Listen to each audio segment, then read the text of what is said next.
જય શ્રી કૃષ્ણ બહેનો, જય સાવિત્રી માતા.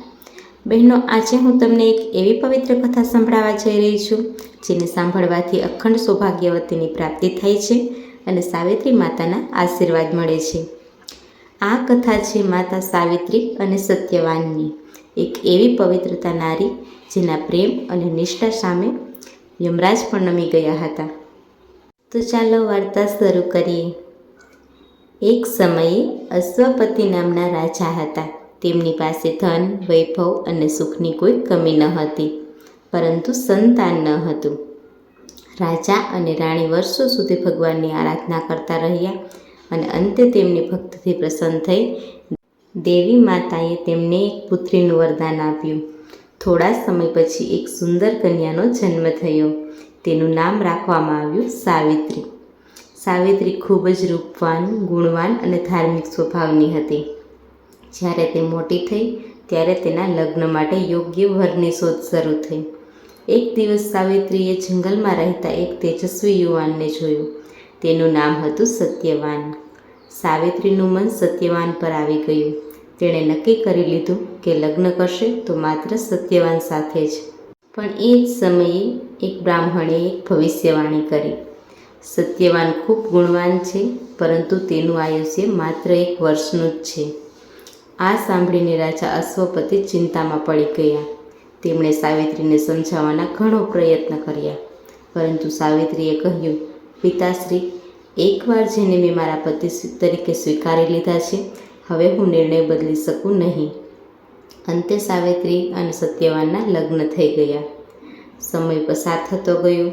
સાવિત્રીને ભવિષ્યવાણી યાદ આવી. જેમ જેમ 1 વર્ષ પૂરું થવા આવ્યું તેમ તેમ તેની ચિંતા વધતી ગઈ. તેણે એક બ્રાહ્મણના કહેવાથી વટવૃક્ષની પૂજા કરી અને ભગવાનનું સ્મરણ કર્યું. અંતે એ દિવસ આવી ગયો.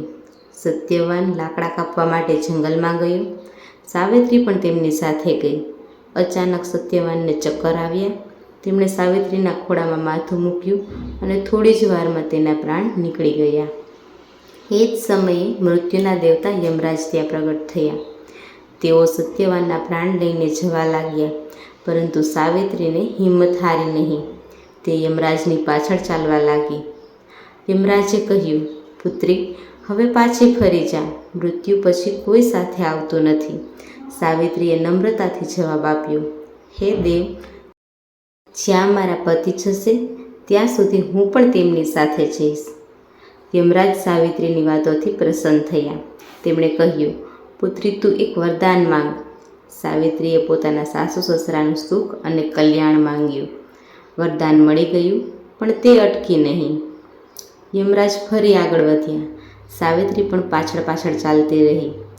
ફરી એક વરદાન મળ્યું, પછી ત્રીજું, પછી ચોથું. અંતે સાવિત્રીએ કહ્યું, હે દેવ, મને 100 પુત્રોની માતા બનવાનું વરદાન આપો. યમરાજે તરત જ કહ્યું, તથાસ્તુ. પણ થોડી આગળ જઈને યમરાજને પોતાની ભૂલ સમજાય. તેઓ વિચારે છે, જો સાવિત્રીના પતિ જીવતા નહીં હોય તો તે 100 પુત્રોની માતા કેવી રીતે બનશે? હવે યમરાજ સમજી ગયા કે સાવિત્રીની પવિત્રતા શક્તિ અદ્ભુત છે. તેઓ સાવિત્રીની ભક્તિ અને નિષ્ઠા સામે નમી ગયા અને સત્યવાનના પ્રાણ પાછા આપી દીધા. થોડી જ વારમાં સત્યવાન ફરી જીવિત થઈ ગયા. બધા ખૂબ આનંદિત થયા. સાવિત્રી અને સત્યવાનનું જીવન સુખ, શાંતિ અને સમૃદ્ધિથી ભરાઈ ગયું. બહેનો, વટ સાવિત્રી વ્રત આપણને શીખવે છે કે સાચી શ્રદ્ધા, અડગ વિશ્વાસ અને પવિત્ર પ્રેમમાં અપરંપાર શક્તિ હોય છે. જે બહેન શ્રદ્ધાપૂર્વક વટ સાવિત્રીનું વ્રત કરે છે તેને અખંડ સૌભાગ્ય અને સુખ દાંપત્ય જીવનનું આશીર્વાદ મળે છે. તો અત્યારે બસ આટલું જ. આવા જ ભક્તિભર્યો વિડીયો જોવા માટે અમારી ચેનલ ક્રિવિસા મોટિવેશન ભક્તિ ચેનલને લાઇક, શેર અને સબસ્ક્રાઈબ જરૂરથી કરી દેજો. જય શ્રી કૃષ્ણ. રાધે રાધે.